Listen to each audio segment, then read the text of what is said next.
तो टेरिफ विवाद के बीच बड़ी खबर आ रही है चीन से, जहां पर भारत को लेकर चीनी राष्ट्रपति शी जिनपिंग ने बड़ा बयान दिया है। चीनी राष्ट्रपति ने कहा है कि एकजुटता का भव्य प्रदर्शन होगा। तो ये बड़ा बयान प्रधानमंत्री मोदी के भारत के प्रधानमंत्री के चीन के दौरे से पहले, जहां पर शी जिनपिंग ने कहा है कि चीन इन नेताओं की मेजबानी करने के लिए तैयार है और यहां पर एकजुटता का भव्य प्रदर्शन होगा।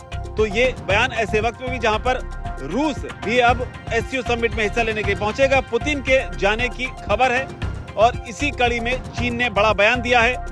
अमेरिका की ओर से टैरिफ को लेकर जो लगातार भारत पर दबाव बनाया जा रहा है, चीन पर दबाव बनाया जा रहा है और ये कहा जा रहा है कि रूस जिस तरह से युद्ध लड़ रहा है और जिस तरीके से कच्चा तेल खरीद कर भारत रूस की मदद कर रहा है, इससे डोनाल्ड ट्रंप जो है वो परेशान है और इसीलिए भारत पर दबाव बनाने की कोशिश लगातार जारी है। लेकिन अब से कुछ घंटों में ही जब अमेरिकी टैरिफ भारत पर हमला करने वाला है, 50% का जो कुल टैरिफ है वो एक्टिव होने वाला है। इससे पहले चीन की तरफ से ये बड़ा बयान दिया गया है। बयान भारत के विदेश मंत्रालय की ओर से भी सामने आया है, जहां पर प्रधानमंत्री मोदी के चीन दौरे के अलावा जापान दौरे का जिक्र किया गया है।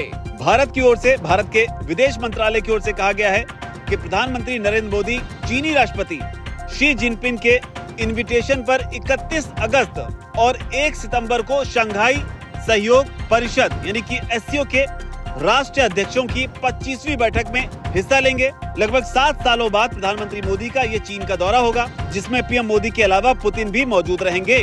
भारत की ओर से इसमें आगे ये कहा गया है कि जो एससीओ की स्थापना है वो आतंकवाद, अलगाववाद और उग्रवाद जैसी जो बुराइयां हैं उनका मुकाबला करने के लिए किया गया था। जो प्राइमरी टारगेट था, जो प्राइमरी लक्ष्य था वो ये था कि इन बुराइयों से कैसे लड़ा जाए। लेकिन अब माना जा रहा है कि इस बैठक में अमेरिका को भी एक बड़ा संदेश देने की कोशिश की जाएगी और इस कोशिश में क्या कुछ होगा इसका अंदाजा आप जिनपिंग के बयान से लगा सकते हैं। जिनपिंग ने बयान देते हुए जो कहा है उसमें आगे ये भी कहा है कि जो हमारे संबंध है वो सबसे स्थिर और परिपक्व हैं। ये हमारे लिए रणनीतिक रूप से काफी अहम है। तो ये बड़ा बयान शी जिनपिंग की ओर से। हालांकि जो बड़ी बात है वो ये भी है कि प्रधानमंत्री मोदी चीन का दौरा करने से पहले जापान का भी दौरा करेंगे, जिसकी जानकारी भारत के विदेश मंत्रालय की ओर से दी गई है, जिसमें विक्रम मिश्री ने बयान दिया है कि प्रधानमंत्री मोदी जापान के पीएम शिगेरू इशिबा से मुलाकात करेंगे।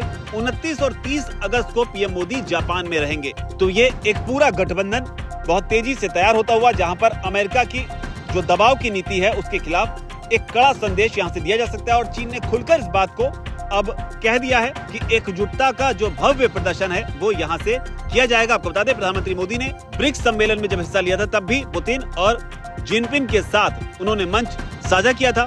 2024 में जो ब्रिक्स समिट हुई थी उसमें प्रधानमंत्री मोदी की तमाम तस्वीरें निकलकर सामने आई और इस बार भी माना जा रहा है कि जो एससीओ समिट होगी इसमें जिनपिंग जो कि चीन के राष्ट्रपति हैं, पुतिन, इसके अलावा मध्य एशिया, दक्षिण एशिया और मध्य पूर्व और दक्षिण पूर्व एशिया के कई बड़े नेता जो हैं यहाँ पर शामिल होंगे, जहां से शायद अब ये बताने की कोशिश की जाएगी कि दुनिया अब पश्चिम से नहीं बल्कि एशिया से चलेगी, जिसके बारे में पुतिन भी खुलकर कह चुके हैं कि भारत का जो नीति है और भारत की जो दुनिया के मामलों में समझ है, जो उसकी भागीदारी है वो प्रशंसनीय है। जबकि दूसरी ओर यूक्रेन भी लगातार भारत से ये गुहार लगा रहा है कि भारत इस युद्ध को खत्म करने में अपनी अहम भूमिका निभाए। और जो बड़ी बात है वो ये है कि एक ऐसे दौर में ये बयान सामने आ रहे हैं जब अब से कुछ घंटों में ही भारत पर टैरिफ बम जो है वो फटने वाला है, जिसके खिलाफ भारत की ओर से भी साफ कह दिया गया है कि भारत झुकेगा नहीं। हालांकि भारत की ओर से इसके खिलाफ लड़ाई को लेकर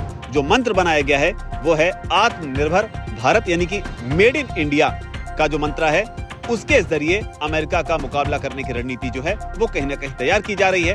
लेकिन साथ ही ब्रिक्स के अलावा भी एक अच्छा गठबंधन बनाने की कोशिश भारत की ओर से, जिसके बाद निगाहें जो हैं अब सभी की चीन की ओर हैं, एससीओ समिट पे हैं, जहां से अमेरिका को एक कड़ा संदेश देने की कोशिश की जाएगी।